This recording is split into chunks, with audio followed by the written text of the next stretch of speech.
Assalamualaikum warahmatullahi wabarakatuh. Apa kabar anak-anak ibu? Selamat siang. Semoga selalu sehat dan selalu dalam lindungan Allah Subhanahu wa taala. Jadi, sebelum kita memulai pembelajaran hari ini, terlebih dulu kita berdoa kepada Ketua Kelas Rindah Listianti. Ibu persilahkan untuk memimpin doa pada hari ini.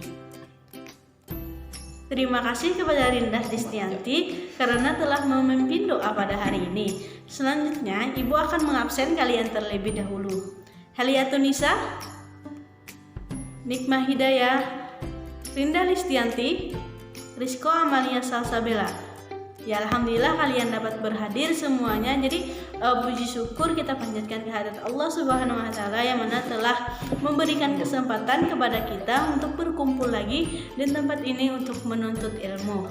Jadi di sini Ibu mau bertanya terlebih dahulu. Apakah kalian pernah melihat hati pada ayam, pada itik atau pada sapi? Nah, di situ apakah kalian tahu sel-sel atau jaringan penyusun pada organ hati tersebut? Ya, di situ kita akan jelaskan, Ibu akan jelaskan nanti ya. Nah, jadi di sini Ibu akan menjelaskan mengenai tujuan pembelajaran kita pada hari ini.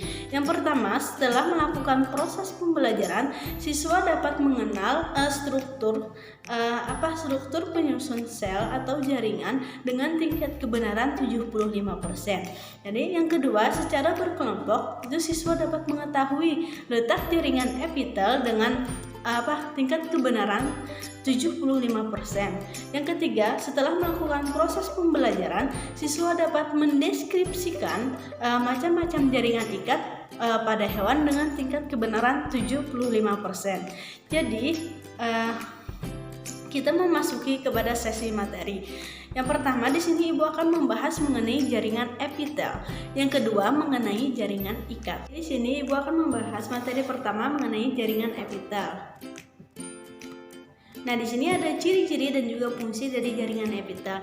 Yang pertama, ciri-ciri jaringan epitel yaitu terdiri atas sel-sel yang bersisi dan juga bersudut banyak, dan terkadang bentuknya itu tidak teratur. Jaringan epitel ini sel-selnya itu tersusun rapat. Yang ketiga, itu memiliki daya regenerasi yang cepat, dan yang keempat itu tidak mempunyai pembuluh darah atau limpa. Jadi di sini mengenai fungsi dari jaringan epitel itu sebagai pelindung organ atau jaringan yang ada di bawahnya, sebagai transportasi zat, sebagai media sebagai tempat sekresi, absorpsi, dan juga untuk membantu dalam proses respirasi. Nah, di sini ada jenis-jenis jaringan epitel. Yang pertama itu ada jaringan epitel pipih. Jadi jaringan epitel pipih ini terbagi menjadi yang pertama ini ada epitel pipih selapis. Nah, jadi terdapat pada endotelium, mesotelium, lapisan parietal, kapsul Bowman, alveolus paru-paru, dan yang lain-lain. Nah, yang kedua itu ada epitel pipih berlapis banyak. Jadi epitel pipih berlapis banyak ini terdapat pada kulit, pada vagina, pada rongga mulut, dan juga pada organ-organ yang lainnya. Jaringan epitel silindris berlapis banyak. Jadi jaringan ini terdapat pada uretra, paring, trakea, dan juga kelenjar ludah. Selanjutnya ada jaringan epitel kubus atau kuboid. Nah, jadi jaringan epitel kubus ini terbagi menjadi jaringan epitel kubus lapis dan jaringan epitel kubus berlapis banyak. Yang pertama itu epitel kubus lapis. Jadi jaringan ini atau jaringan epitel ini banyak ditemukan pada kelenjar, baik pada bagian sekretori maupun saluran keluarnya. Yang kedua itu ada jaringan epitel kubus berlapis banyak. Jadi jaringan kubus berlapis banyak ini terdapat pada bagian tubuh yang berfungsi sebagai proteksi, absorpsi, dan sekresi, misalnya kelenjar keringat. Nah, selanjutnya yang ketiga ini ada jaringan epitel silindris. Jadi yang pertama itu ada epitel silindris selapis. Jadi epitel silindris selapis ini bersedia terdapat pada bagian uterus, ductus deferens, bronchus intrapulmoner, dan lain-lain. Jadi epitel silindris selapis ini tidak memiliki sedia jika jaringan ini terdapat pada bagian atau terdapat pada saluran pencernaan. Nah, selanjutnya ini ada jaringan epitel transisional, peralihan antara epitel pipih berlapis banyak dengan epitel silindris berlapis banyak terdapat pada bagian yang mengalami tekanan dari dalam, misalnya di sistem urinaria atau sistem perkemihan. Yang selanjutnya jaringan epitel kelenjar. Jadi jaringan epitel kelenjar ini terbagi lagi. Yang pertama itu kelenjar eksokrin, yang mana berfungsi untuk menyalurkan sekretnya ke permukaan tubuh. Sedangkan yang kedua itu ada kelenjar endokrin, yang mana berfungsi untuk menyalurkan sekretnya ke aliran darah dalam darah atau limpa. Nah, selanjutnya yang kedua mengenai jaringan ikat. Nah, di sini saya menyajikan atau Ibu menyajikan mengenai fungsi dari jaringan ikat. Yang pertama, fungsinya itu sebagai penyokong atau penyambung antar jaringan. Yang kedua, sebagai pengikat dan pembentuk struktur tubuh.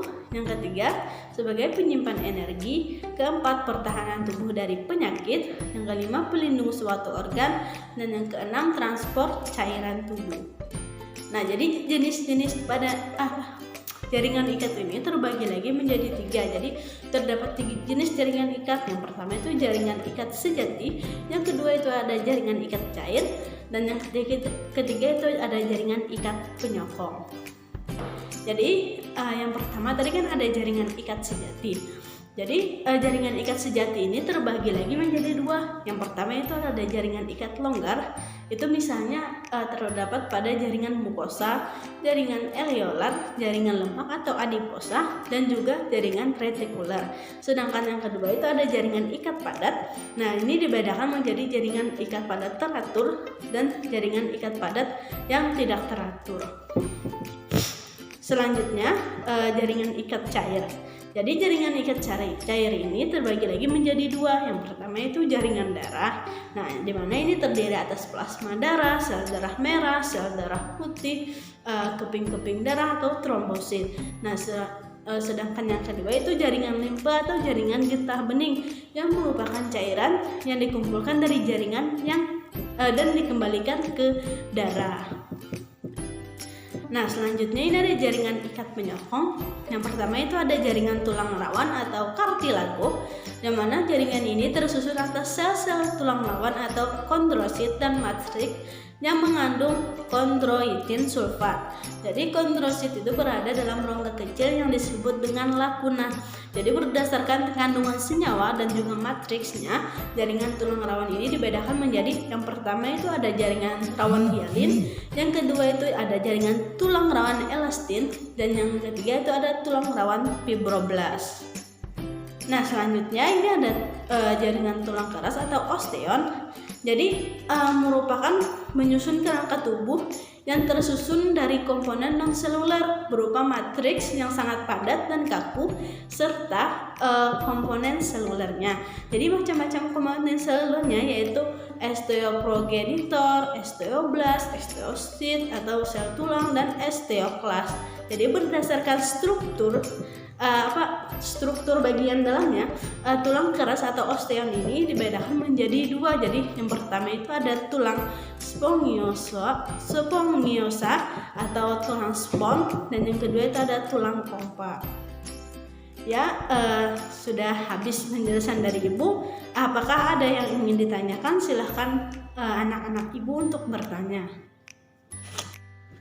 Ya, selanjutnya di sini nanti Ibu akan kirimkan sebuah gambar mengenai jaringan kulit atau jaringan epitel. Nanti kalian itu akan deskripsikan apa sih nama jaringan epitel itu, apa sih fungsinya di dalam organ kulit. Nanti kalian akan diskusikan.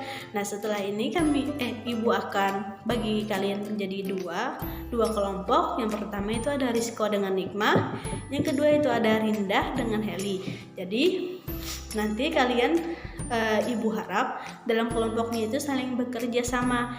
Nah, juga Ibu tuntut kalian itu untuk membandingkan hasil pengamatan kalian tadi dengan sumber literatur, misalnya seperti buku, internet, ataupun sumber-sumber yang lainnya atau bahan ajar yang lainnya. Nanti kalian bisa saja tuh antara kelompok 1 dengan kelompok 2 yang Ibu bagi tadi itu saling bertukar pendapat. Nanti kalau misalkan ada yang masih belum paham atau masih ragu, bisa saja ditanyakan dengan ibu kembali supaya kalian itu dapat mudah untuk menyelesaikannya.